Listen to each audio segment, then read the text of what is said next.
Welcome to episode 67 on the Live Blissed Out podcast. Did you know that there is no right or wrong in grief? There's nothing to fix. The process of integrating the loss into life is what helps us both move forward in our lives while also maintaining connections to what was lost. Hello, action takers. Welcome to Live Blissed Out, a podcast where I have inspirational and informational conversations with business owners and subject matter experts to help us get the scoop and the lowdown on a variety of topics. Tired of hesitating or making decisions without having the big picture? Want to be in the know? Then this is the place to go. I'm your host, Marissa Houston, helping achieve bliss through awareness and action. Thanks for joining me. The information, opinions, and recommendations presented in this podcast are for general information only, and any reliance on the information provided in this podcast is done at your own risk. This podcast should not be considered professional advice.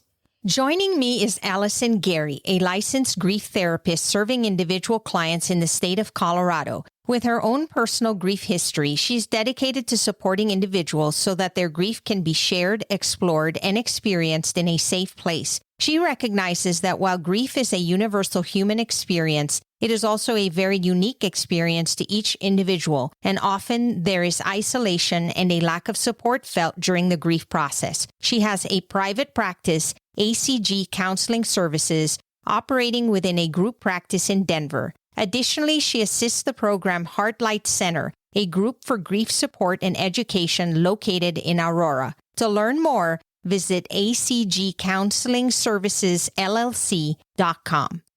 Allison, thank you for being here. Yes, thank you for having me. I'm really excited to speak with you more about grief and the holidays. There's a whole bunch of things that people are experiencing right now, so I'm glad we were able to get together to talk about these very important topics. You said it. And I am so grateful to have this conversation with you. You know, we think about the holidays as a happy time. And so we always talk about joy and presents and Christmas trees, and any holiday celebration that happens during this time of year is supposed to be happy. And the thing is, even though for most of us that's the case, many of us dread this time of year. We almost feel like we have to put a different hat on. We have to pretend like everything is wonderful and perfect because we don't want to bring the joy and happiness out of other people's experience. But the reality is we are all dealing with different memories because it's such a powerful time of year, right? We have happy memories from our childhood or maybe not happy memories, and now we're trying to create happier memories. And then couple that with the memories that we have from when we were young may not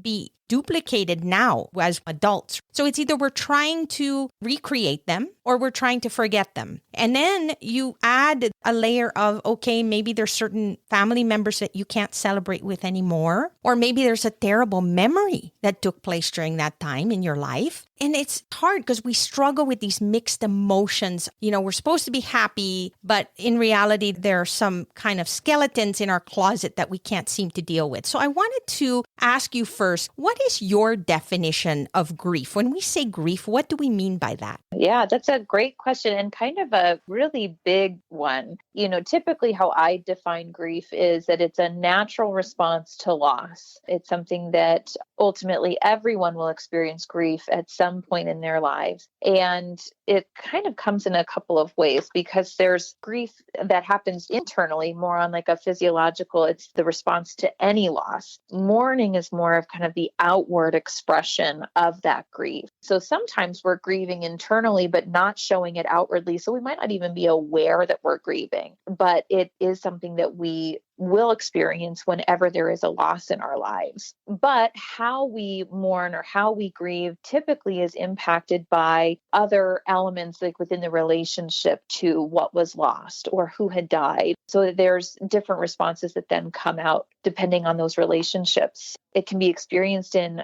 a lot of different ways. It's such an individualized process, despite that it's a universal experience as well. I talk about often that grief comes on a wide spectrum that we experience emotionally. There's the things that are expected within grief, like feeling very sad. Everyone expects feeling very sad. But there's other things that come up in grief that people may not expect, like feeling angry or irritable or regretful or feeling guilt, or even sometimes feeling a sense of relief. So there's this wide spectrum and things that we expect and that we don't expect. And it can feel absolutely crazy trying to process so many emotional experiences at once, and sometimes emotions that seem to contradict each other. We might be sad, but we might also feel relief at the same time, or we might be sad, but also feel guilt at the same time. So having very different weighted emotions all at the same time can also feel very crazy. And it can be difficult work to process our grief and to really meet ourselves where we're at with our grief.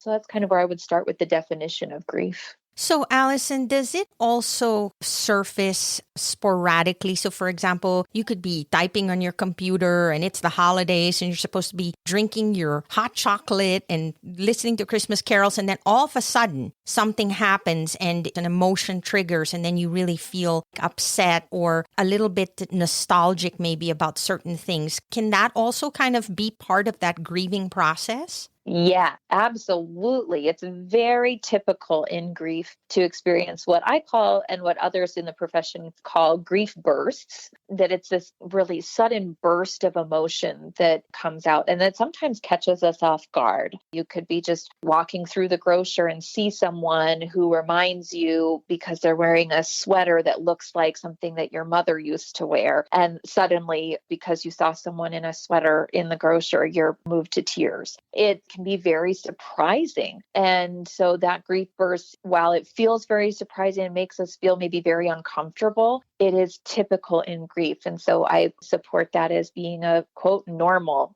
quote, experience. And I think that's good to know. I think we all have in our minds what we think it is, or we perhaps think it's a specific moment and then it's gone. It can come on and off as well and be part of that process, right? Yes, I have found that a lot of people feel a sense of surprise. That there's a lot that they don't expect to experience. So I talk a lot with people in grief about reality versus expectation. So we expect grief to be sadness. So then we feel very strange and uncomfortable when we also experience all these other emotions. Or we feel like there's a specific timeline, like, well, I'm supposed to hit the 5 stages of grief. And so I'll be in denial for a few days, and I'll be angry for a little while, and then I'll have some depression, and I'll bargain for a little while, and then I'll come to accept it. So I'll have my grief wrapped up in 6 months? Yeah. And then it's over. It's forever gone. Exactly. Yeah, that's a typical expectation when someone first enters a grief, when they've experienced a loss. And when it doesn't go by a timeline, because grief has no timeline,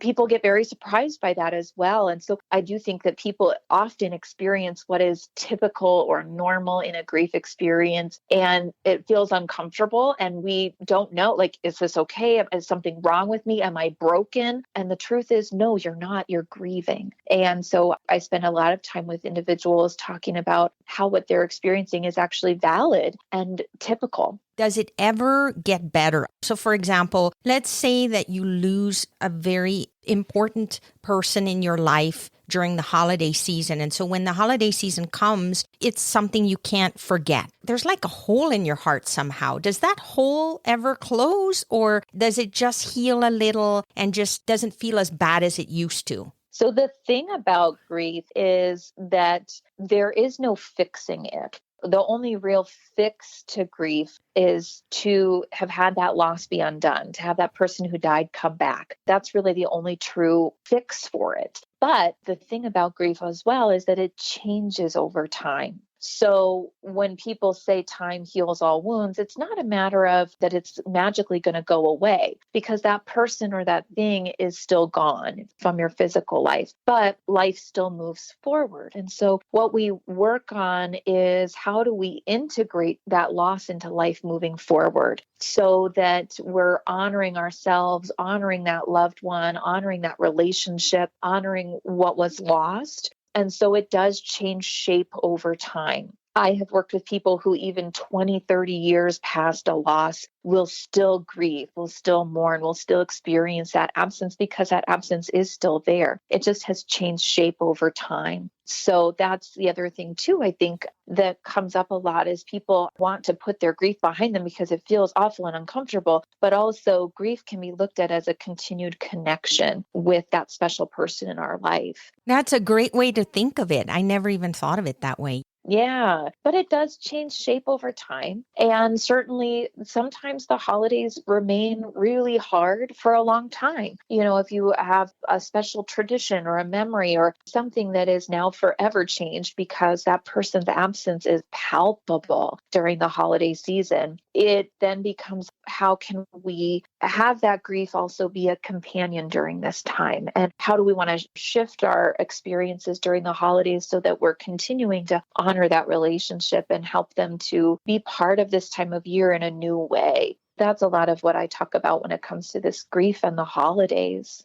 Normal holidays can be challenging for us as they are. But now we're dealing with COVID, and some of the things that I hear from people are, what if this is my last holiday with a family member? If I don't spend it with them, am I ever going to be able to live with myself? Because we're being told we can't travel, we can't go with our families, and we realize how special every holiday season is, and we can't assume that we're going to have another one. We don't know. None of us know. Sure. So we have that layer of fear that is over our shoulder right now because we're going, I'm being told I can't spend the holidays at home, but if I don't go, what if something happens to me or somebody that I love and I didn't get the chance to see them one more time? And that's just one example. There are many other things that go through in our head. So how do we deal with all this? Yeah, it's a lot. This time of year, like you've said, is already pretty overwhelming. You've got shorter days, it gets darker earlier, it's typically colder outside. So there's already a little bit of isolating that happens this time of year. Then there's a lot of pressure and obligation around this time of year as well, that we want it to be the quote best time of the year. And it's the season of cheer. And we want our lives to reflect those Norman Rockwell paintings and have there be that picturesque time of year. So there's a lot of pressure this time of year anyway, regardless of grief, regardless of the pandemic. This time of year is just really tough anyway. So then we add grief on top of that. That's another layer. We're missing someone special this time of year. So that also adds another layer of feeling isolated, feeling alone, feeling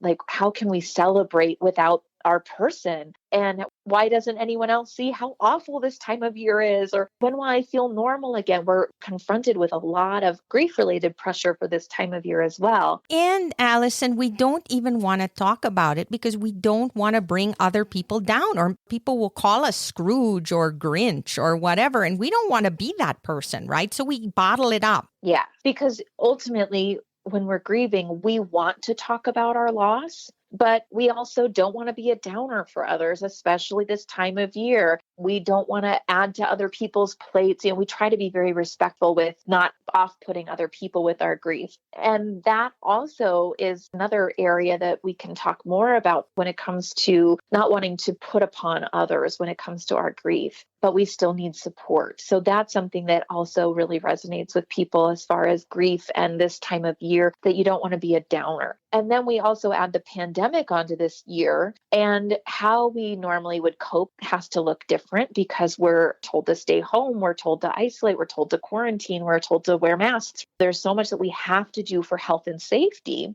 but that also interfere with what we would typically do to take care of ourselves. This time of year, we would typically be with our family, but now we have to look at it differently. We would typically go to different outings around town and see the Christmas lights and go to different holiday-specific events, and we can't do those, or they have to look different this time of year. So the pandemic has also added another layer of isolation. It can feel like our entire life is now spent on computer screens. Memorials and rituals have had to be adapted and have to look different because of the pandemic, because we want to be safe. So we really have three different really big sources of pressure coming onto us this holiday season, particularly this year. Yeah. And you know what I was thinking about as you were saying that is that we also use the holidays as a distraction. Think about it. You get invited to all these parties and then, you got to bake something for people and prepare your presents and go somewhere and check out the lights and do all these things. And it goes so fast because you have so much going on. But now we're reflecting more than we ever have. Now we have all this extra time and we're not able to do those things. So now you're home and you're thinking about more of these things that have been bothering you more deeply and longer than you normally would in a regular holiday season. Yeah, it looks and feels so different this year. You're right. There's a different kind of space, so to speak, that's around us because we aren't able to use some of those other distractions, like you said. So going out and about town just doesn't look the same. Being with family doesn't look the same. Being with close friends, we can't travel like we did. There aren't those same distractions. So there is a lot more space and time for reflection, which I can't say is good or bad. I don't think that anything grief-wise categorizes in grief good or bad, but it can feel uncomfortable versus those old traditions feel comfortable. We want that comfort. And this time of year, it can feel very uncomfortable and then add all this extra space. And for some people, depending on the type of loss that you've experienced or what your grief is, this might be the first holiday season that you're spending alone. And that also feels very uncomfortable, very isolating. And then there's sometimes maybe even some anxiety that perks up of like, well, how am I going to take care of myself when I'm grieving and I'm alone and I can't reach out for support in the same ways that I used to? And I'm stuck here alone with my thoughts. Yeah, and we look for familiarity. That's why we love the Christmas carols or the presents or going places. We do the same things because it gives us comfort. It's just something we're used to and we can count on. And then when that's taken away, like you said, it adds that extra layer. So now that we've determined that this is really different from any other holiday we've had, what are some things we can do now to help us get through it? Yeah, that's a great question. And when it comes to grief and the intensity of this year in particular, one of the first things that I typically talk with people about is being aware of feelings. Because ultimately, when we know what's coming up for us, how our emotions are presenting, we can also then tend to ourselves better. So we can navigate the present moment, so to speak, because our emotional needs can really drive that ship of what do I need right in this moment because I'm feeling angry or because I'm feeling scared or I'm feeling anxious. Once we really acknowledge what am I feeling from moment to moment, we can better meet ourselves where we're at. And that's, I think, always my go-to. So the first thing is to recognize those emotions. And recognize what's coming up because grief bursts happen. And sometimes we can feel them coming on. You know, you can feel that tears are starting to well up in my eyes. Something is happening. But sometimes it also comes on so quickly, we don't really have time to be aware of what's going on. But once we're getting more in tune with ourselves and having that self-awareness with emotions, what's going on, what's happening around us, sometimes that can be really helpful with then understanding what am I needing right now to take care of myself. And that's a really big, important thing, especially with there being so much intensity around us. And I think when we talk about taking care of ourselves, I think sometimes people immediately go to that thought of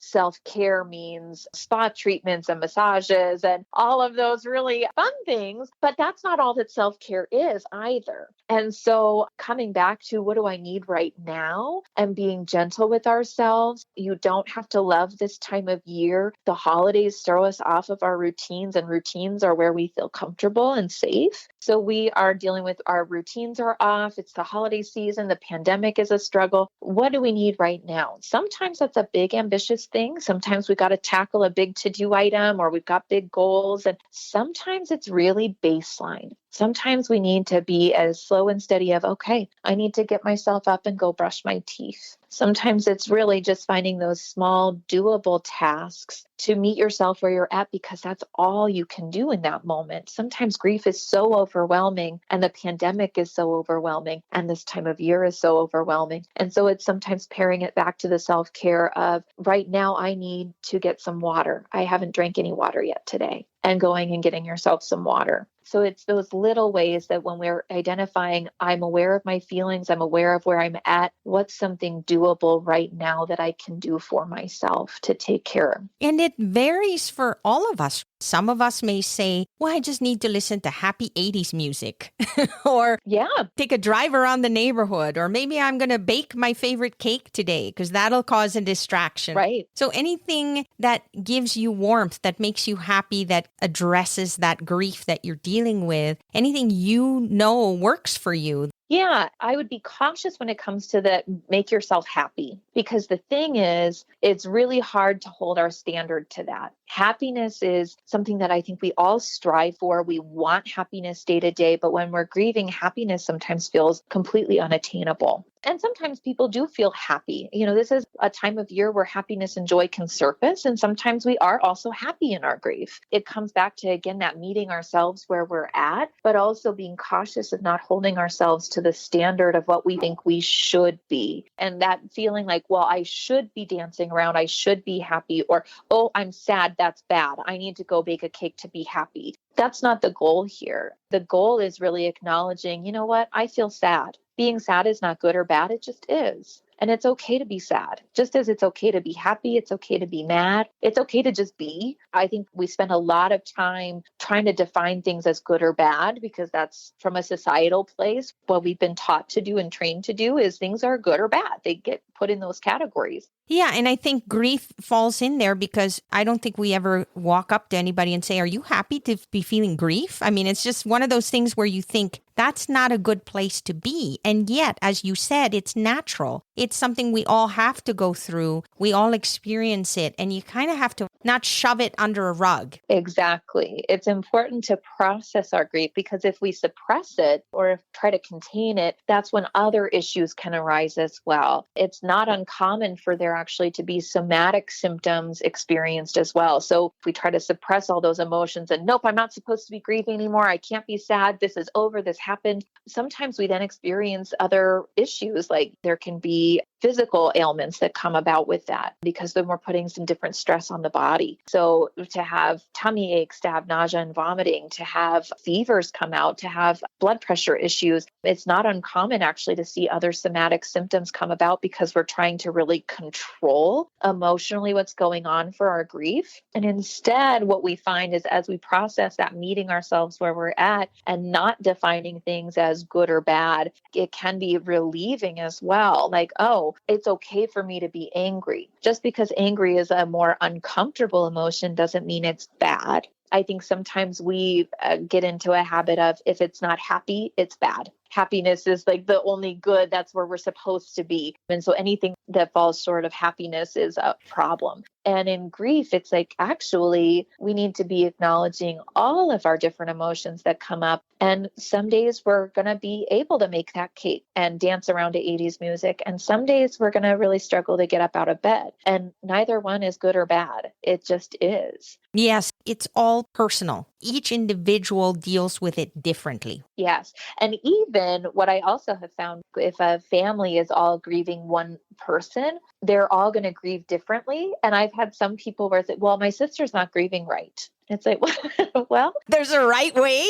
Right. It's like, well, actually, your sister is grieving how she needs to grieve, how she needs to process her emotions and her experiences. I've also had some family units where they kind of judge each other of like, well, we're all grieving the same person. And it's really not about self-judgment or the judgment of others. It is so individual for each person, how you're going to experience your grief. And even how you grieve for one person or for one type of loss is not how you'll grieve during the next loss or for the next person. It will change depending on what loss you're coping with and what the relationship to that person or that thing was. So that's also an interesting thing as well, is that it is so individualized and it's easy for us to judge ourselves or to judge others for how we feel we're supposed to grieve. I'm so glad you brought that up. Let's go back to the example of baking the cake and dancing to 80s music.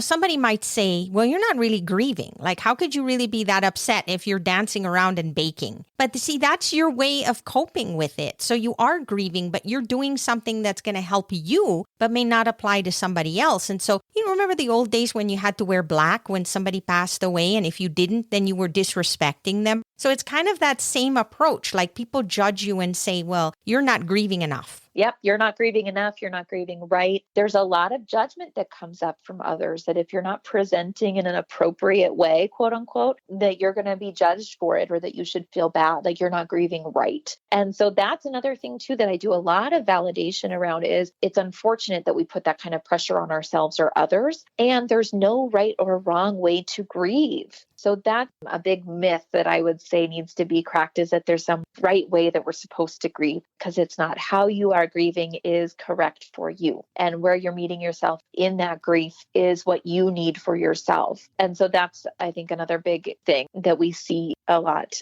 It's easy to judge ourselves against what we think we're supposed to be feeling. And it's unfortunate. And it can add that extra complexity to what's an already complex issue. We're grieving. We want to be grieving in a healthy way. And there's this pressure that I'm supposed to be grieving in a certain way. One of the things we talked about is that people need to talk about it. When you're going through this, you need to not only acknowledge, but you need to talk about it with somebody. And as you said, many times we feel like we can't because we don't feel comfortable talking to it with our family members. Maybe they'll not understand us. And I know this is what you do. You specialize in this area. Can you tell us a little bit about some of the things you do to help people and how they can learn more about you and get a hold of you? Yes. So communication is something that I talk with people a lot about as far as the holiday season, as far as when you're grieving, how do you want to get support? And also identifying who are your safe support people. So sometimes that is a friend, sometimes that is a family member, sometimes that is a professional who specializes in grief and loss. My encouragement, of course, is for everyone to think about how you wish to communicate this year with other people. Do you want to talk on the phone? Do you want to text? Do you need to email? Are you open to video chat? Do you need to meet in person? How can you safely do that? Kind of thinking about communication in general, and then also identifying who are the safe people that you can talk about what things to, because there will be some people in your life that you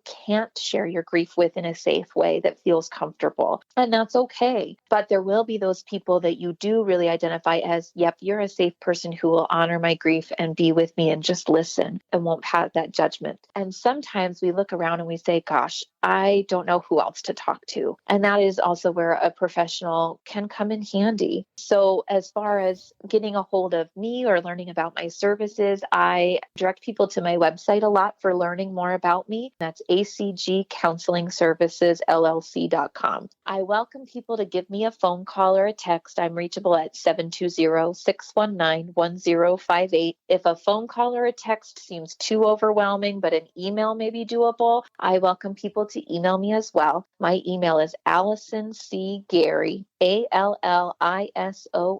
C as in cat, GARY @gmail.com. I'm happy to meet with people. Again, grief is my area of specialization, and I love the work that I do. I have a workshop coming up. It's actually on the 16th. It's about grief, COVID, and the holidays. As we've talked about this time of year, this holiday season, it can be so difficult when you're grieving, and then adding COVID on top of that, sometimes it can feel like we're just being pushed over the edge, especially this year. So it's important, I think, to know that you aren't alone. There are a lot of people that are processing a lot of grief and a lot of loss and COVID. And so this is a way to get some support. It's interactive, so there will be the opportunity to share with other grievers, to kind of have a moment of saying, what in the world, 2020? And then to also get more helpful tips and tricks as far as how do I grieve and cope with COVID and the holiday season. So that'll be Wednesday the 16th at 10 a.m. Mountain Time. So I certainly welcome people to get in touch with me to register for that as well. Would love to have people come join us. Allison, this has been so helpful because I know many of us are thinking exactly what we just talked about now. And many times we just, like you said, we shove it under a rug. We pretend like it's not happening. We think of it as something negative instead of accepting the fact that we have to face it. It's something we're going through, and then look at options to address it. So just having this conversation with you today, I hope that there are going to be listeners out there who feel at least a little better knowing that, like you said, they're not alone. There are things that they can do to help them during this time, and understand too that this is unusual because we are dealing with not just the holidays, but now we're dealing with a COVID holiday on top of everything else. So it is a challenge, and I just appreciate you being here to share with us some things that we can do to maybe make our holiday season a little brighter. Yes, absolutely. I'm happy that we were able to have this conversation because it is such an important topic. And I know there are so many people feeling really alone and frustrated and isolated and deep in grief. I do hope that some listeners heard some things that maybe help them to understand where they're at a little bit better and have some ideas for what to do to take care of themselves a little bit better this time of year. I am too, Allison. Thank you so much. Yes, thank you. That's all for this episode of Live Blissed Out. Thanks for listening, and thanks to Allison Gary for being my guest. If you have a question or comment for a future episode, all you have to do is go to speakpipe.com/LBOVM or click the link in the show notes to leave a brief audio message. If you find value in our show, please visit liveblessedout.com to reach out, subscribe, and share on social media. This show is made possible through listeners like you. Thank you. So long for now, and remember to keep moving forward.